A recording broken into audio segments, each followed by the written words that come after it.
Yusuf surəsi 111 ayədir. Rəhman və rəhim olan Allahın adı ilə.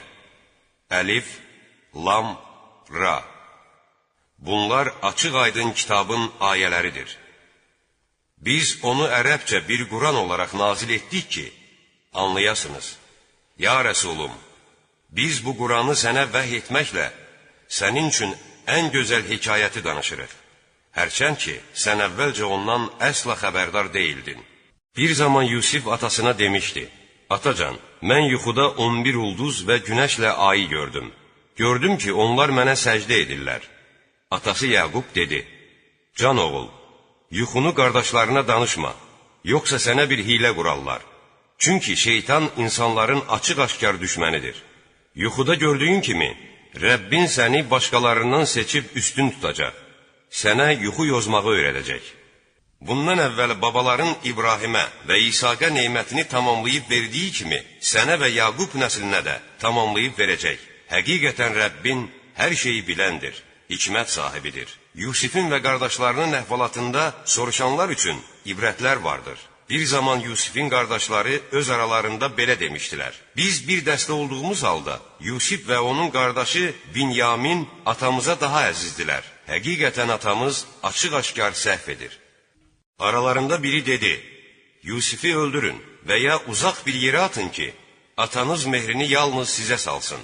Ondan sonra isə tövbə edib əməli salih bir cəmaat olarsınız. Bir başqası belə dedi, Yusifi öldürməyin, onu bir quyunun dibinə atın. Əgər belə etsəniz, yol keçənlərdən biri onu götürər. Onlar dedilər, Ata, biz Yusifin xeyrxahları olduğumuz halda, sən nə üçün onu bizə etibar etmirsən?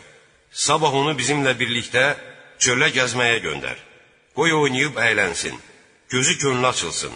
Biz onu mütləq qoruyacağıq. Yaqub dedi, onu aparmağınız məni çox məyus edər. Qorxuram ki, onu qurd yiyə, siz də xəbər tutmayasınız. Onlar, biz güclü bir dəstə ola-ola, qurd onu yesə, onda biz aciz olarıq ki, deyə cavab verdilər. Onu götürüb apararkən, onu quyuya atmaq üçün sözü bir yerə qoydular. Biz Yusifə, sən onlara özlərinin bu işi barəsində heç gözləmədikləri halda xəbər verəcəksən deyə vəhy etdik. Onlar axşamüstü ağlaya-ağlaya atalarının yanına gəldilər və dedilər, Ata, biz bir-birimizlə yarışmaq üçün getmişdik və Yusifi şeylərimizin yanında qoymuşduq. Bir də xəbər tutduq ki, qurd onu yemişdir. İndi biz doğru danışsaq da, sən bizə inanmayacaqsan. Onlar köynəyinin üstünə yalandan bir qan ləkəsi yaxıb gətirmişdilər. Yaqub dedi, Xeyr, sizin öz nəfsiniz sizi bu işə sövq etmişdir. Mənə yalnız gözəl səbr gərəkdir. Dediklərinizdən ötürü ancaq Allahdan kömək diləmək lazımdır. Nəhayət, bir dəstə müsafir gəlib suçularını su dalınca göndərdilər. Suçu qabını suya salan kimi, müjdə, bu bir oğlandır, dedi. Onlar Yusifi satdıq bir şey kimi gizlədib saxladılar. Allah onların nələr etdiyini biləndir. Onu dəyərsiz bir qiymətə, bir neçə dirhəmə satdılar və tamah göstərmədilər. Yusifi Misirdə satın alan öz zövcəsinə belə dedi, ona hörmət et, ola bilsin ki, bizə fayda versin və ya onu oğulluğa götürək. Beləliklə Yusifi o yerdə, Misirdə yerləşdirdik, həm də ona yuxu yozmağı öyrətdik. Allah öz işində, əmrində qalibdir, lakin insanların əksəriyyəti bunu bilməz.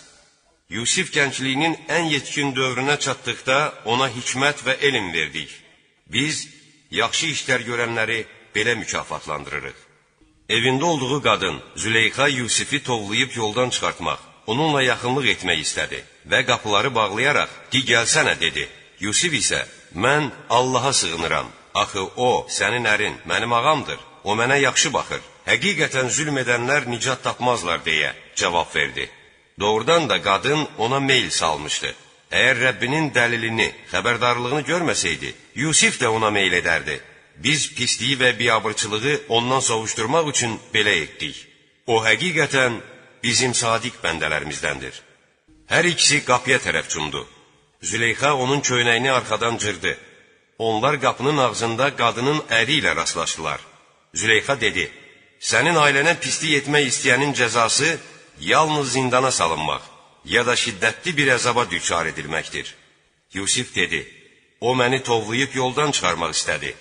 Züleyxanın beşikdə olan körpə əmsi oğlu belə şəhadət verdi. Əgər köynəyi öndən cırılmışsa, qadın doğru deyir, o isə yalançılardandır. Yox, əgər onun köynəyi arxadan cırılıbsa, qadın yalan deyir, o isə doğru danışanlardandır. Qadının əri Yusifin köynəyinin arxadan cırıldığını gördükdə dedi, bu sizin məkirlərinizdəndir. Doğrudan da sizin məkriniz böyükdür. Ey Yusif, sən bu işi açıb ağartma. Sən də, ey qadın, günahına görə bağışlanmanı dilə. Çünki sən həqiqətən günah edənlərdənsən. Şəhərdəki qadınlar dedilər, vəzirin övrəti cavanı tovlayıb yoldan çıxarmaq istəyir. Yusifin məhəbbəti onun barını qan etmişdir. Biz onun açıq-aşkar, doğru yoldan çıxdığını görürük. Züleyxa qadınların gizli dedikodularını eşitdikdə onlara xəbər göndərib ziyafətə dəvət etdi. Onlar üçün gözəl bir məclis düzəltdi. Onların hər birinə bir bıçaq verdi. Sonra Yusifə, onların qarşısına çıx deyə əmr etdi. Qadınlar Yusifi gördükdə onu həddindən artıq təriflədilər və özlərini itirib əllərini kəsdilər. Onlar, aman Allah, bu ki bəşər deyildir, bu ancaq möhtərəm olan bir mələkdir, dedilər. Züleyxa belə dedi, bu, məni qınadığınız oğlandır. Mən onun olmaq istədim, o isə imtina etdi. Bir daha deyirəm, əgər əmrimi yerinə yetirməsə, sözsüz ki, zindana atılacaq və zillətə düşənlərdən olacaq. Yusif dedi, ey Rəbbim, mənim üçün zindan bunların məni sövq etdikləri işi görməkdən xoşdur. Əgər bu qadınların hiləsini məndən dəf etməsən, mən onlara meyl edər və cahillərdən olaram. Rəbbi Yusifin duasını qəbul buyurub, qadınların məkrindən qurtardı. Həqiqətən o, hər şeyi eşidəndir, biləndir. Dəlilləri gördükləri halda, yenə də onu bir müddət dedikodu kəsilənədək zindana salmaq qərarına gəldilər. Onunla birlikdə iki cavan oğlan da zindana atıldı.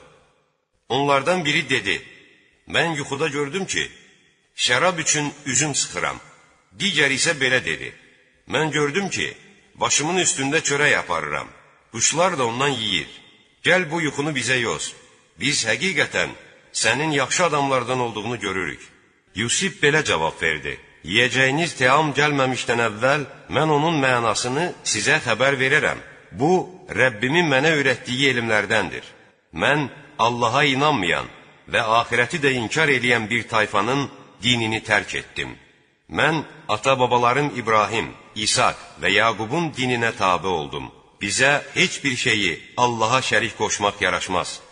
Bu, Allahın bizə və insanlara bəxş etdiyi nemətdir. Lakin insanların əksəriyyəti şükür etməz.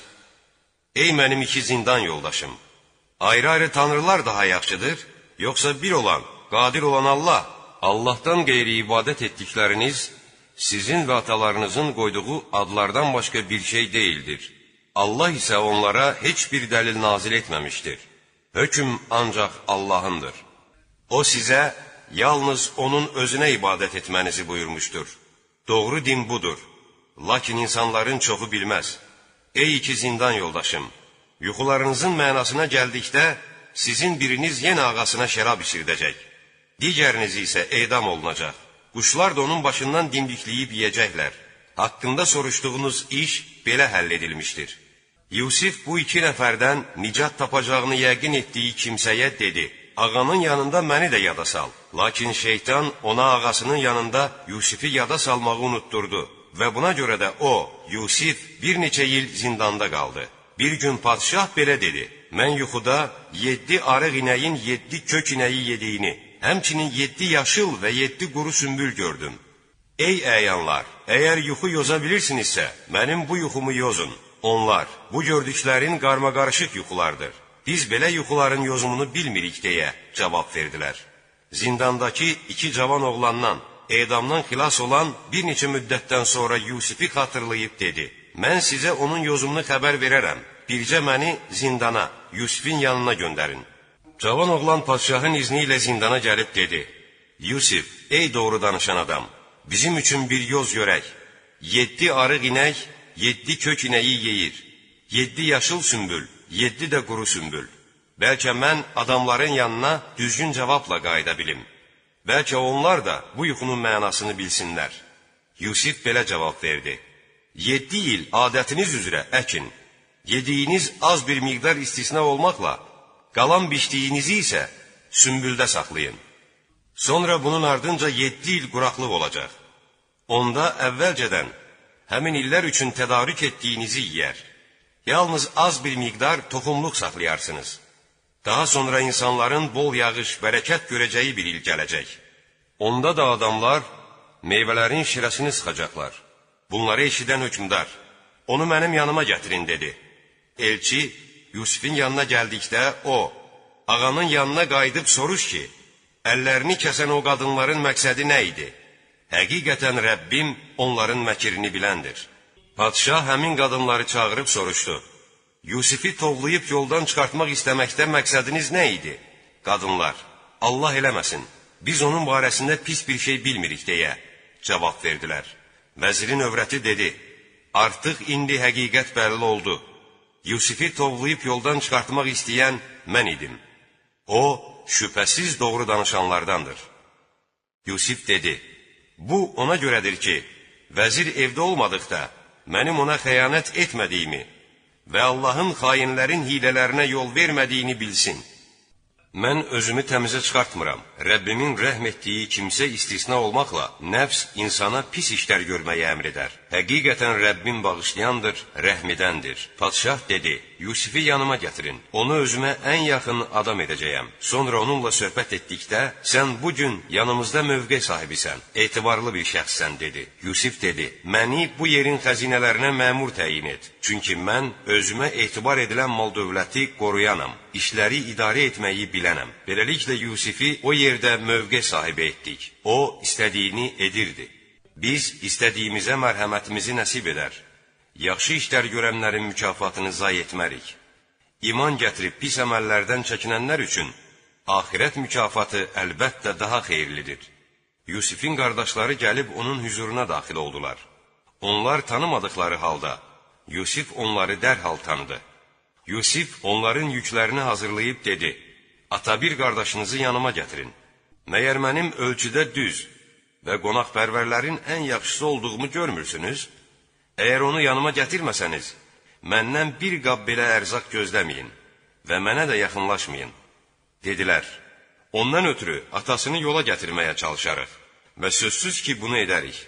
Yusif xidmətçilərinə dedi: Onların mallarını da yüklərinin içinə qoyun. Bəlkə ailələrinə döndükdə onu başa düşsünlər və ola bilsin ki, qayıtsınlar. Yusifin qardaşları atalarının yanına döndükdə dedilər: Ata, bizə ərzaq verilməsi qadağan edildi. Yenidən ərzaq almaq üçün qardaşımızı bizimlə birlikdə göndər. Biz əlbəttə onu qoruyacağıq. Yaqub dedi: Bundan əvvəl qardaşını, Yusifi sizə etibar etdiyim kimi, heç onu sizə etibar edə bilərəmmi? Allah özü ən yaxşı qoruyandır və rəhimlilərin ən rəhimlisidir. Onlar yüklərini açdıqda, mallarının özlərinə qaytarıldığını görüb dedilər: Ata, daha nə istəyirik?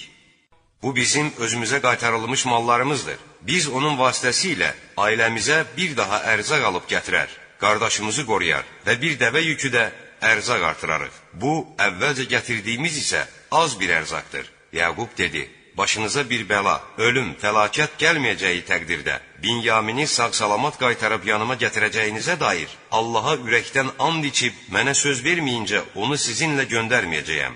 Onlar and içib söz verdikdə Yaqub: Allah dediyimizə şahiddir, dedi. Yaqub dedi: Oğullarım, Misirə eyni bir qapıdan girməyin, ayrı-ayrı qapılardan daxil olun. Bununla belə, mən Allahın qəza qədərini sizdən heç bir şeylə dəf edə bilmərəm. Hökm yalnız Allahındır. Mən ancaq ona təvəkkül etdim. Qoy təvəkkül edənlər də ancaq ona təvəkkül etsinlər.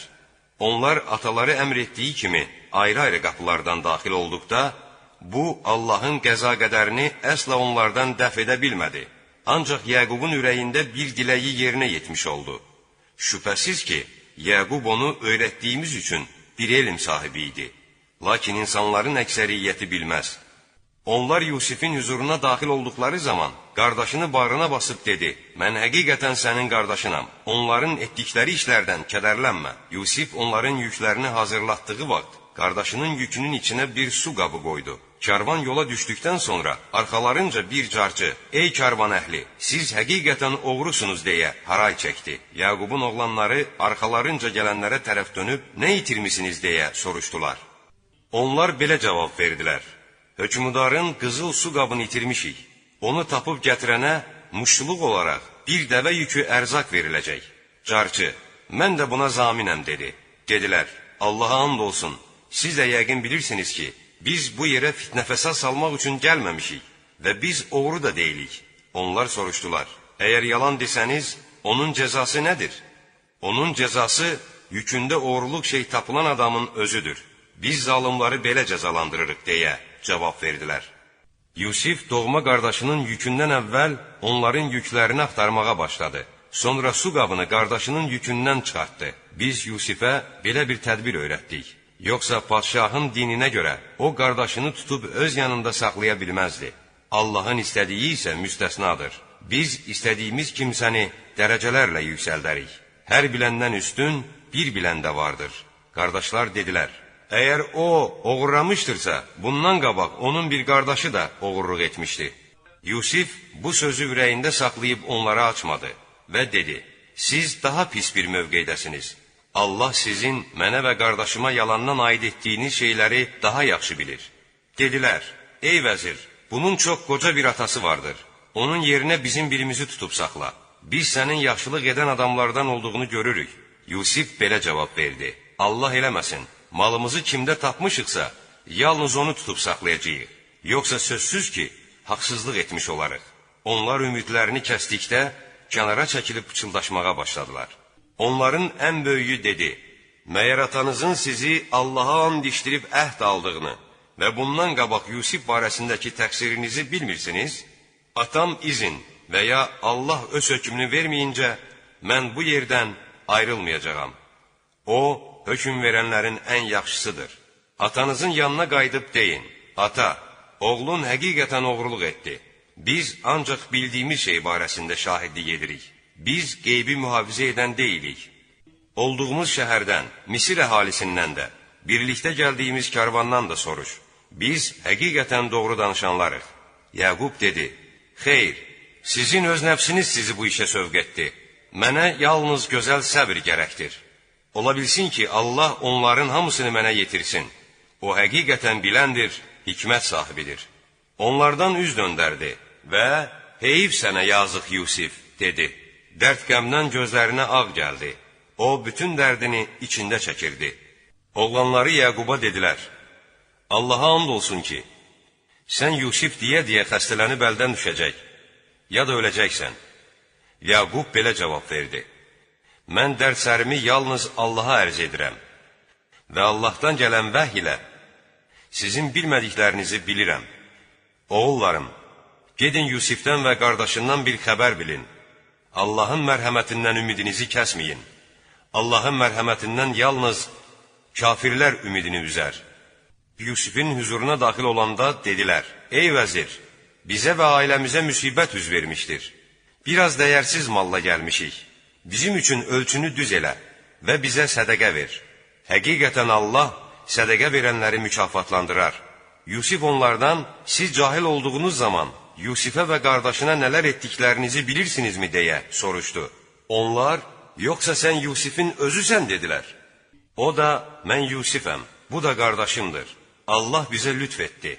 Kim Allahdan qorxub pis əməllərdən çəkinsə və səbr etsə, bilsin ki, Allah yaxşı işlər görənlərin mükafatını əsla zayi etməz" deyə cavab verdi. Onlar: "Allaha and olsun ki, Allah səni bizdən üstün etmişdir. Biz isə sözsüz ki, günah etmişik" dedilər. Yusif dedi: "Bugün sizə heç bir məzəmmət yoxdur. Allah sizi bağışlasın. Çünki O, rəhm edənlərin ən rəhimlisidir. Bu köynəyimi götürüb aparın, atamın üzünə sürtün. O, yenidən görməyə başlayar. Bütün ailənizi də yığıb yanıma gəlin." Karvan Misirdən ayrılanda ataları dedi: "Əgər məni səfih hesab etməsəydiniz, deyərdim ki, Yusifin ətrini alıram." Onlar: "Allaha and olsun ki, sən yenə öz köhnə yanlışlığında qalmaqdasan, dedilər. Muştuluqçu gəlib köynəyi Yaqubun üzünə sürtən kimi, onun gözləri açıldı. Məyər sizə deməmişdimmi ki, mən Allahdan gələn vəhy ilə sizin bilmədiklərinizi bilirəm, söylədi. Oğlanları ona, ata, bizim üçün günahlarımızın bağışlanmasını dilə, biz doğrudan da günahkar olmuşuq, dedilər. Yaqub dedi, mən Rəbbimdən sizin bağışlanmağınızı diləyəcəm. O həqiqətən bağışlayandır, rəhm edəndir. Yaqub və ailəsi Yusifin huzuruna daxil olduqda, o, ata-anasını bağrına basıb, İnşallah, hər şeydən əmin olaraq Misirə daxil olun, dedi. Yusif ata-anasını taxt üstünə qaldırdı. Onlar hamısı hörmət əlamət olaraq onun qarşısında səcdiyə qapandılar. Yusif dedi, atacan, bu əvvəl gördüyüm yuxunun yozumudur. Rəbbim onu həqiqətə çevirdi. O mənə yaxşılıq etdi. Çünki məni zindandan qurtardı. Şeytan mənimlə qardaşlarımın arasını vurduqdan sonra sizi çöldən gətirdi. Həqiqətən Rəbbim istədiyinə qarşı lütfkardır. O doğrudan da hər şeyi biləndir, hikmət sahibidir. Ey Rəbbim, sən mənə səltənətdən, istədiyimdən də artıq bir pay verdin. Mənə yuxu yozmağı öyrətdin. Ey göyləri və yeri yaradan, sən dünyada da, axirətdə də mənim ixtiyar sahibimsən. Mənim canımı müsəlman olaraq al və məni əməli salihlərə qovuşdur. Bu, sənə vəhy etdiyimiz qeyb xəbərlərindəndir. Onlar hilə quraraq əlbir iş gördükləri zaman, sən ki onların yanında deyildin. Sən qövmünün imana gəlməsi üçün təşnə olsan da, insanların əksəriyyəti iman gətirən deyildir. Halbuki sən bundan, İslamın təbliği və imana dəvətdən ötürü onlardan heç bir mükafat istəmirsən. Bu, Quran isə aləmlərə yalnız bir öyüd nəsiyyətdir. Göylərdə və yerdə neçə-neçə əlamətlər vardır ki, insanlar onların yanından üzlərini çevirib keçərlər. Onların əksəriyyəti ancaq şərik qoşaraq Allaha inanarlar. Məyər Allahın əzabından onlara bir bəla gəlməyəcəyinə və ya qiyamətin özləri də bilmədən qəflətən başlarının üstünü almayacağına əmindilərmi? Ya Rəsulum, de, bu mənim yolumdur. Mən və mənə tabi olan möminlər açıq-aşkar bir dəlillə insanları Allaha çağırır. Allah pakdır, müqəddəsdir. Onun heç bir şəriki yoxdur. Mən isə müşriklərdən deyiləm. Səndən əvvəl də ancaq şəhər əhlindən olub, özlərinə vəhy etdiyimiz neçə-neçə kişilər göndərdik. Məyər bu müşriklər yer üzündə gəzib dolaşmırlarmı ki, özlərindən əvvəl gəlib gedənlərin aqibətinin necə olduğunu görsünlər? Həqiqətən axirət yurdu Allahdan qorxub pis əməllərdən çəkinənlər üçün daha xeyirlidir.